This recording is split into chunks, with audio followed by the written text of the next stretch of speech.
वालेकुम, मेरा नाम राशिद है। आज हम एडोबी आफ्टर इफेक्ट की मास्टर क्लास स्टार्ट करने वाले हैं, तो चलिए स्टार्ट करते हैं। सबसे पहले आपको क्या करना है कि आपके पास जब एडोबी आफ्टर इफेक्ट इंस्टॉल कर लेंगे उसके बाद आपको इस तरह का इंटरफेस दिखता है। ठीक है, यहाँ पर आपके पास दो ऑप्शन होते हैं, new composition from footage and new composition. ठीक है, जब यहाँ पे क्लिक करते हैं तो आपके पास एक ब्लैंक एरिया आता है जहाँ पे आप कोई एनिमेशन बनाते हैं, लेकिन यहाँ पर आप कोई फुटेज चूज़ करते हैं और उसी फुटेज के साइज़ के मुताबिक उसी फुटेज की क्वालिटी या उस पर जो भी इफेक्ट लगे हुए होते हैं उसी के मुताबिक आपकी कंपोजिशन बनती है। लेकिन हमने यहाँ पर क्लिक नहीं करना। आपने जब भी स्टार्ट लेनी है किसी भी कंपोजिशन की तो आपने यहाँ पर क्लिक करना है। तो न्यू कंपोजिशन पर आप क्लिक करते हैं तो आपके पास यहाँ पे कंपोजिशन सेटिंग खुलती है।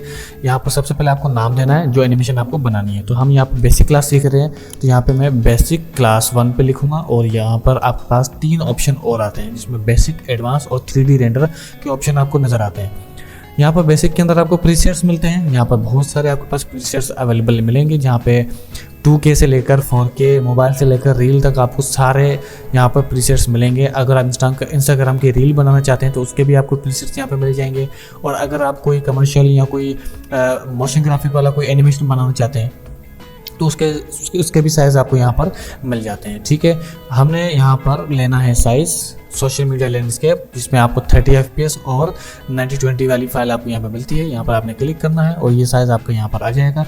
आपने एस्पेक्ट रेशियो को लॉक रखना है हमेशा, ताकि अगर आप साइज़ आगे पीछे यहाँ से इस तरीके से करें तो आपका जो हाइट है वो भी इसी के साथ साथ मूव करता रहे, ताकि आपका एस्पेक्ट रेशियो जो है वो ख़राब ना हो। एस्पेक्ट रेशियो 60:9 ही होता है अगर आप लैंडस्केप वर्क कर रहे हैं, और अगर आप पोर्ट्रेट पर वर्क कर रहे हैं तो इसका उल्टा हो जाएगा, 9:60 हो जाएगा। ठीक है, तो इसको लॉक रखने के काफ़ी फ़ायदे हैं, तो ये आपने लॉक ही रखना है। और इसका साइज़ मैं वापस से वही रख लेता हूँ। उसके बाद आपको नीचे आना है, पिक्सल एस्पेक्ट रेशियो कौन से होनी चाहिए, स्क्वायर पे होनी चाहिए, यहाँ पर ये बहुत सारी यहाँ पे आपके पास सेटिंग मिलती है। तो ज़्यादा झंझट या ज़्यादा परेशानी ना लेते हुए आपको यहाँ पे सिर्फ स्क्वायर पिक्सल पे क्लिक करना है, ताकि आपको कॉम्प्लेक्स बिल्कुल ना हो। बस आपने सिंपल यहाँ पे डिफ़ॉल्ट सेटिंग पर ही चलना है। उसके बाद आपको यहाँ पर फ्रेम रेट पर आना है। फ्रेम रेट क्या होता है कि अगर आपको एनिमेशन में मोशन ब्लर बाय नेचुरल चाहिए तो आप यहाँ पर 24 पे क्लिक करते हैं। लेकिन अगर आप चाहते हैं कि आपकी एनिमेशन बिल्कुल नॉर्मल रहे बिल्कुल, तो आप यहाँ पे 30 FPS भी ले सकते हैं। ठीक है, लेकिन अगर आप एनिमेशन बहुत ही स्मूथ चाहते हैं तो आप यहाँ पे 60 FPS लेंगे। और अगर अपनी एनिमेशन को अल्ट्रा स्मूथनेस पे लेके जाना है, फॉर एग्जांपल कि अगर आपकी एनिमेशन जो है वो बहुत ज़्यादा स्मूथ बनाना चाहते हैं, जैसे कि कोई स्लो मोशन सीन है, अब स्लो मोशन सीन को बहुत ही अच्छे तरीके से अगर आपको विजिबल कराना है तो आपको 120 FPS की ज़रूरत पड़ती है। ठीक है, पर अगर आप नॉर्मल एनिमेशन बनाना चाहते हैं तो रिकमेंड में जो आपको करूँगा वो 30 FPS करूँगा कि आप 30 FPS ही रखें। उसके बाद आपको यहाँ पर जो नीचे आता है ये हमारा आता है व्यू पोर्ट। व्यू पोर्ट से मुराद ये होता है कि इस वक्त आपको कौन सी रेजोल्यूशन पर एनिमेशन आपको दिखाएं। अब इसका सिंपल मतलब क्या है कि अगर आप एनिमेशन कोई चीज़ बनाते हैं, आपका कंप्यूटर इतना ज़्यादा फास्ट नहीं है, तो आपकी जो एनिमेशन है वो अटक के आपको दिखाता है, बहुत ही मतलब फंस जाएगा, बीच में अटक जाएगा, हो सकता है सॉफ्टवेयर भी आपका क्रैश कर जाए। तो यहाँ पर आपने नॉर्मली हाफ, अगर आपका सिस्टम बहुत ज़्यादा लो है तो 3rd पे, अगर मीडियम है तो हाफ पे, अगर आपके पास GPU है बहुत अच्छे वाला तब आप फुल पे भी रख सकते हैं। तो यहाँ पे मैं हाफ पे क्लिक करता हूँ। यहाँ पर आपने टाइमिंग जो रखनी है वो अपनी एनिमेशन के मुताबिक रखनी है। अभी जो मुझे एनिमेशन बतानी है वो सिर्फ 5 सेकंड की है, तो इसलिए मैं यहाँ पर टाइम भी 5 सेकंड का दूंगा और बैकग्राउंड कलर मैं यहाँ पर ब्लैक ही चूज़ करूँगा। तो सिंपली ये थी एक बेसिक सी सेटिंग। यहाँ पे आपने सिंपली ओके कर देना, तो यहाँ पर आपके पास इस तरह से सेटअप आएगा। अब वर्क फ्लो को थोड़ा सा समझ लेते हैं कि यहाँ पर ये जो आप देख रहे हैं इसको बोलते हैं टूल बार, ये आपका प्रोजेक्ट बार, ये आपका मॉनिटर, यहाँ पे आपकी पूरी एनिमेशन आप देख सकते हैं। उसके बाद ये आपका टाइमलाइन एरिया है, यहाँ से आप की फ्रेम वगैरह सारी सेट करते हैं। यहाँ से आप लेयर अपनी देख सकते हैं, और यहाँ पे आपने जितने भी टूल, प्लगइन या कुछ भी आपको सेट करना हो तो वो आप यहाँ पे सेट करते हैं। जिससे कि यहाँ पर इफेक्ट्स और प्रीसेट्स हैं, तो यहाँ पे इफेक्ट प्रीसेट में हमें क्या क्या मिलता है, यहाँ पे अभी खुलेगा तो मैं आपको दिखाता हूँ। यहाँ पे हमें एनिमेशन के प्रीसेट्स मिलते हैं, यहाँ पे हमें 3D चैनल्स मिलते हैं, यहाँ पे हमें ऑडियो की बहुत सारी सेटिंगें मिलती हैं। यहाँ पे ब्लर करना हो, शार्प करना हो, कोई भी 3D में चीज़ कन्वर्ट करनी हो, बेसिक कलर करेक्शन हमें करनी हो, डिस्टॉर्ट इफेक्ट देना हो, यहाँ पे हमें पास बहुत सारे इफेक्ट्स हमें यहाँ पे मिलते हैं फ्री में भी, तो वो भी हम यहाँ पे यूज़ करेंगे। उसके बाद यहाँ पर हमारे पास कैरेक्टर सेटिंग भी हमें यहाँ पे मिल जाती है। अगर हम यहाँ पे कोई टेक्स्ट चूज़ करते हैं तो यहाँ पर हम उसका फ़ॉन्ट साइज़ और कलर, स्ट्रोक और लाइन अलाइनमेंट वगैरह, कैपिटल, हम सारी चीज़ें यहाँ पर सेट कर सकते हैं। यहाँ पर हमें नीचे पैराग्राफ भी मिलता है, ट्रैकर भी मिलता है जहाँ से हम ट्रैकिंग करते हैं। उसके बाद कंटेंट अवेयर भी मिलता है कि अगर हमने किसी स्क्रीन में से या किसी वीडियो में से किसी बंदे को गायब करना हो तो वो भी हम यहाँ से इजीली कर सकते हैं, ठीक है। उसके बाद अलाइनमेंट वाला, अगर यहाँ पे आपके पास ये चीज़ें कोई भी शो नहीं हो रही हैं तो ये आपको दिखेंगी यहाँ पर विंडोज़ के अंदर। विंडोज़ मेन्यू के अंदर आपको जाना है, यहाँ पे अलाइन चेक किया हुआ है तो यहाँ पे देखो मेरे पास शो कर रहा है। अगर मैं यहाँ से चेक हटा दूंगा तो यहाँ पे मेरे पास शो नहीं करेगा।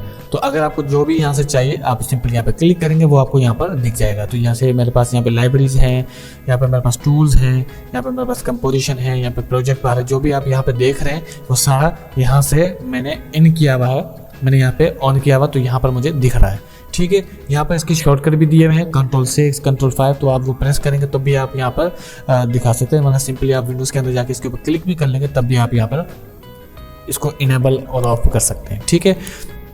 अब यहाँ पर हमने सबसे पहले करनी है इंपोर्ट करने के लिए हमें यहाँ पे आना है प्रोजेक्ट बार के अंदर, यहाँ पर डबल क्लिक करना है और यहाँ पर हम कोई भी तस्वीर या कोई भी फाइलें हम यहाँ पे ऐड कर सकते हैं। तो यहाँ पर मैं कोई भी फाइल ऐड करना चाहता हूँ, जैसे कि यहाँ पर मैं एक तस्वीर ऐड कर रहा हूँ इस तरीके से। यहाँ पर जो तस्वीर आपके पास आ जाती है तो आप ये सिंपली ड्रैग एंड ड्रॉप करते हो तो वो तस्वीर आपकी यहाँ पर आ जाती है।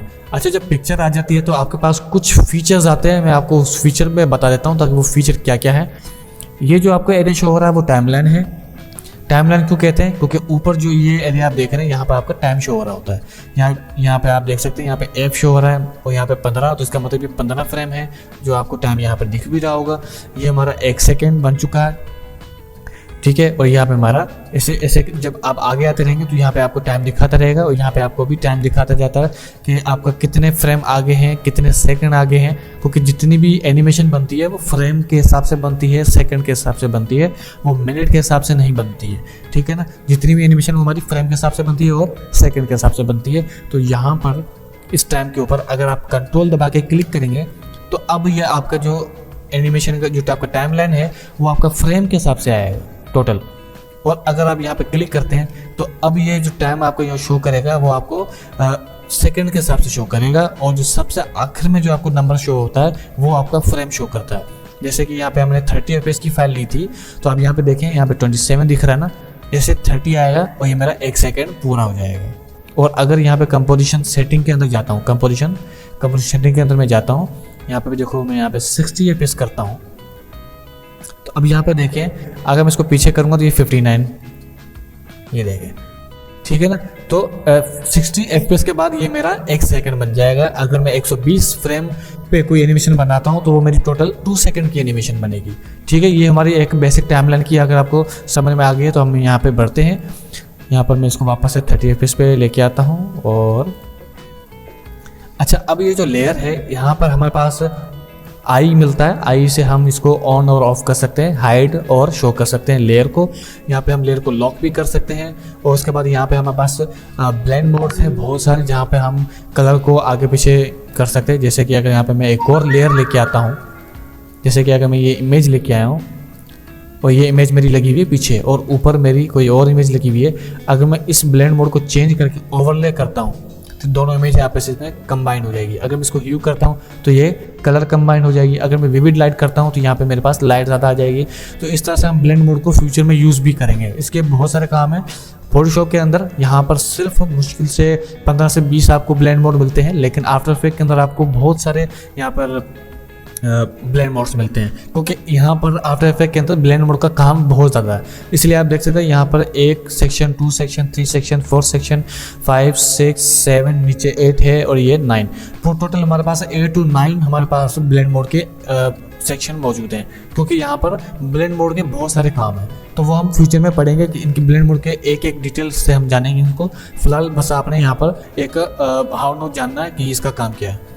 उसके बाद यहाँ पे आपको ट्रैकमेट मिलता है। ट्रैकमेट हम नॉर्मली यूज़ करते हैं मास्किंग के लिए। अगर आपने फोटोशॉप पढ़ा हो तो आपको यकीनन पता होगा मास्किंग किसको कहते हैं। हम यहाँ पे इसको मास्किंग के लिए यूज़ करते हैं। उसके बाद यहाँ पे हमारे पास एक ट्रैकमेट पिक व्हिप मिलता है। पिक व्हिप व्हील कहा जाता है इसको हम क्लिक करके ऐसे लेयर अटैच करते हैं। इससे होता क्या है कि अगर इस लेयर पे कोई एनिमेशन बनी हुई है और मैं चाहता हूँ ये एनिमेशन सेम इस पर भी अप्लाई हो, ठीक है, या फिर इस लेयर पे कोई मैंने मास्क लगाया है, ठीक है, और वो मैं चाहता हूँ कि इस पर इसका मास्क अप्लाई हो जाए, तो मैं क्या करता हूँ यहाँ पर ऐसे सेलेक्ट करूँगा और इस पर क्लिक कर देता हूँ, तो वो मेरा मास्क अप्लाई हो जाता है। अब आपने देखा कि नीचे वाली जो इमेज थी उसका जो साइज़ था उस साइज़ के हिसाब से मेरी ऊपर वाली इमेज जो है वो नीचे वाली इमेज के साइज़ के ऊपर फिट आ चुकी है। तो मेरे आसपास अभी और कुछ मुझे दिख नहीं रहा है। ये आप यहाँ पे देख रहे होंगे टॉगल ट्रांसपेरेंट ग्रिड, जब आप यहाँ पे क्लिक करते हैं देखें यहाँ पे आसपास आपको और कुछ भी नहीं दिख रहा। और यहाँ पे मैं अगर हटा के दिखाऊँ आपको, पिछली इमेज का साइज़ देखें और ये मेरी आगे वाली इमेज का साइज़ देखें, बहुत ज़्यादा है। तो यहाँ पर मैं ट्रैक मेट यहाँ से उठा के इस यहाँ पे नीचे वाली लेयर पे जब क्लिक करूँगा तो नीचे वाली इमेज का जो साइज़ था उस साइज़ में मेरी पीछे वाली इमेज तो गायब हो गई है, लेकिन वो साइज़ मेरा जो है फ्रंट वाली इमेज को अपने साइज़ के अंदर इसने एडजस्ट कर दिया और उस साइज़ पे मेरी इमेज दिख रही है। ठीक है, तो ये ट्रैक मेट होता है इस तरह से, इसको बोलते हैं मास्किंग। और यहाँ पे हमारे पास मास्किंग के मजीद टूल भी मिलते हैं जिसको हम इन्वर्स भी कर सकते हैं, अल्फ़ा भी कर सकते हैं, लूमा भी कर सकते हैं। खैर वो तो हम बाद में पढ़ेंगे, फिलहाल इसको नॉमेड पे क्लिक कर दें। उसके बाद हमारे पास पेरेंट लिंक और चाइल्ड लिंक भी आती है। पेरेंट और चाइल्ड लिंक क्या होती है? फॉर एग्जाम्पल अगर यहाँ पे मैं इसकी डुप्लीकेट बनाता हूँ, डुप्लीकेट बनाने की शॉर्टकट की क्या है? Control D. देखें यहाँ पे मैंने डुप्लीकेट बना लिया। अब यहाँ पर मेरे पास कितनी लेयर्स हैं? 3। तो यहाँ पे जो नीचे वाली 2 है ना, मैं इसको एज अ चाइल्ड भी ले सकता हूँ, एज अ पेरेंट भी ले सकता हूँ। कैसे? अब फॉर एग्जाम्पल इसके ऊपर मैं कोई एनिमेशन लगाता हूँ, यहाँ पर मैं आया और यहाँ पर मैंने ऐसे करके मैंने एनिमेशन लगा दी, ऐसे करके, ठीक है, ऐसे मैंने कोई एनिमेशन लगा दी। मैंने नीचे वाली लेयर को थोड़ा ऊपर लेके आता हूँ। अब देखो पीछे वाली लेयर कैसे मेरी मूव कर रही है इस तरीके से, ठीक है, लेकिन आगे वाली मेरी मूव नहीं कर रही। अब मैं चाहता हूँ ये आगे वाली भी मूव करे, तो आगे वाली मूव करे तो उसके लिए आपको क्या करना है, ये जो पेरेंट लेयर का जो आपका पिक विब मिलता है इसको क्लिक करके आपने लेके आना है यहाँ पर।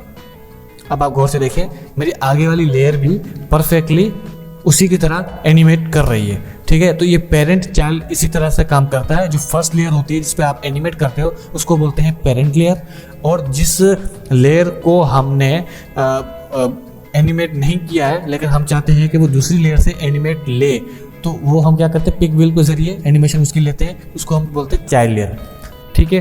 तो जहाँ पे हमने ये पिक वेब लगाया है उसको बोलते हैं चाइल्ड लेयर, और जिस पे हमने एनिमेट लगाया हुआ होता है उसको बोलते हैं पेरेंट लेयर, ठीक है। अब यहाँ पर ये 3 तरीके आपको समझ में आ चुके होंगे। उसके बाद यहाँ पे हमारे पास एक और ऑप्शन मिलते हैं। अब ये जो हमारे पास ऑप्शन है इसको हाइड करने के लिए इस्तेमाल किया जाता है। इसका नाम है शाय। अगर आप इस पर क्लिक करते हो तो अभी तो देखो यहाँ पे कुछ नहीं हुआ, लेकिन यहाँ पे हमारे पास एक स्विच मोड मिलता है, आपको यहाँ पे क्लिक करना है और यहाँ पर आपने यहाँ पे देख सकते हो यहाँ पे शाय मोड ओपन है। तो यहाँ पे जब आप क्लिक करेंगे तो ये देखो यहाँ पर लेयर हाइड हो चुकी है।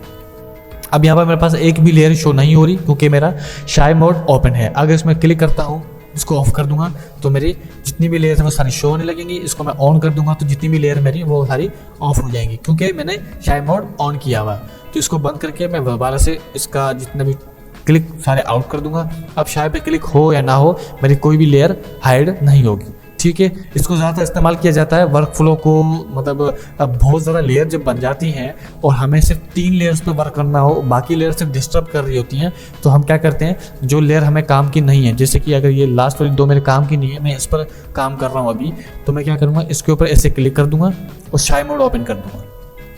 अभी मुझे काम सिर्फ इस पर करना है, ठीक है। अब क्या है कि बाकी एरिया देखो पूरा खाली है तो मैं सुकून से इसके ऊपर वर्क कर सकता हूँ ना, ठीक है ना। तो जब इसके ऊपर मेरा काम पूरा हो जाएगा तो मैं यहाँ पर शाय पे वापस से क्लिक कर दूंगा और मेरी वापस बाकी 2 लेयर मेरी दिख जाएंगी। तो यहाँ पर मैं ऐसे क्लिक करके उसको वापस से अपने पुराने मोड में लेके आ सकता हूँ, ठीक है। ये यकीनन तरीका आपको समझ में आया होगा। बाकी ये और ये इसके बाद ग्राफ एडिटर जो हमारा वो हम पढ़ेंगे अपनी अगली क्लास में।